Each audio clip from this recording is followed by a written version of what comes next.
Hello friends, आज आपण आलो आहोत कुर्ला येथे असलेल्या फिनिक्स मॉलमध्ये. आणि फिनिक्स मॉलच्या ग्राउंड फ्लोअरवर असलेल्या स्नो वर्ल्डमध्ये आज आपण जाणार आहोत, तिथे फिरणार आहोत आणि त्या स्नो वर्ल्डची पूर्ण माहिती मी तुम्हाला या व्हिडिओमध्ये देणार आहे. आता आपण इथे तिकीट दाखवून आतमध्ये स्नो वर्ल्डमध्ये एंट्री करतो आहे.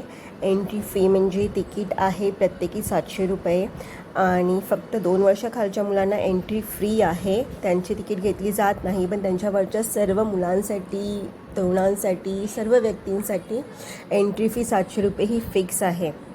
तिकीट काढल्यानंतर ते तुम्हाला एक तासाचा त्यांचा स्लॉट असतो, त्यामधला एक स्लॉट तुम्हाला देतात. त्याआधी 15 मिनटं तुम्हाला तिथे यावं लागतं. त्यानंतर तुम्हाला तिथे आतमध्ये एंट्री मिळते. आणि जे तिकीट आहे 700 रुपये, त्यामध्ये तुम्हाला तिथे जॅकेट्स, हँड ग्लोव्ज आणि शूज प्रोव्हाइड केले जातात. ते तुम्ही घालायचे आहेत. आणि इथे सॉक्स देत आहेत, पण त्याचे पैसे तुम्हाला द्यावे लागतील किंवा तुम्ही घरूनही सॉक्स घालून जाऊ शकता.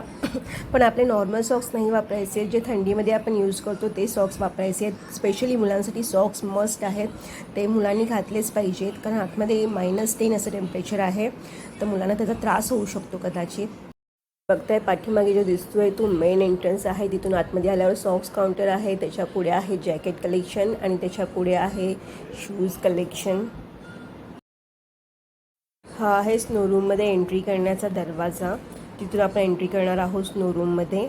आणि त्याआधी आम्ही सर्व करतो आहोत आमची तयारी. ह्या बकेटमध्ये सर्व चपला एकत्र करून ठेवायच्या आहेत आणि जॅकेट्स वगैरे सर्व घालून रेडी व्हायचं आहे. हे बॅगेज काउंटर आहे, तिथे आपले बॅगेज ठेवायचं आहे. आणि आता आम्ही स्नो रूममध्ये एंट्री करतो आहोत. चला आता आमच्यासोबत आपण जाऊया स्नो रूममध्ये. हा स्नो रूममध्ये एंट्री करतानाचा मधला पॅसेज आहे आणि आता आम्ही स्नो रूममध्ये चाललो आहोत. आणि तुम्ही बघताय आजूबाजूचा परिसर किती छान आहे आणि इथे टेम्परेचर आहे -10. मला वाटतंय की मी स्नो वर्ल्डची पूर्ण माहिती तुम्हाला दिली आहे. तर चला आता आपण स्नो वर्ल्डचा आनंद घेऊया. आणि जर का तुमच्या काही क्वेरीज असतील तर मला कमेंट बॉक्समध्ये लिहून पाठवा, मी त्या नक्की सॉल्व करण्याचा प्रयत्न करेन माझ्या परीने. तर चला आपण स्नो वर्ल्ड आता आतून पाहू.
सो फ्रेंड्स, अशा प्रकारे 1 तास संपलेला आहे आणि आता सर्व स्नोवर तुम्ही बघताय खाली झालेलं आहे, सगळे बाहेर पडलेले आहेत आणि मी पण आता बाहेर जाते. तर हे होतं आजचा स्नोवर्ल्डचा व्हिडिओ. कसा वाटला ते मला नक्की सांगा आणि माझा व्हिडिओ जर का आवडला असेल तर लाईक करा, जास्तीत जास्त शेअर करा आणि माझ्या चॅनलला सबस्क्राईब करा. बाय.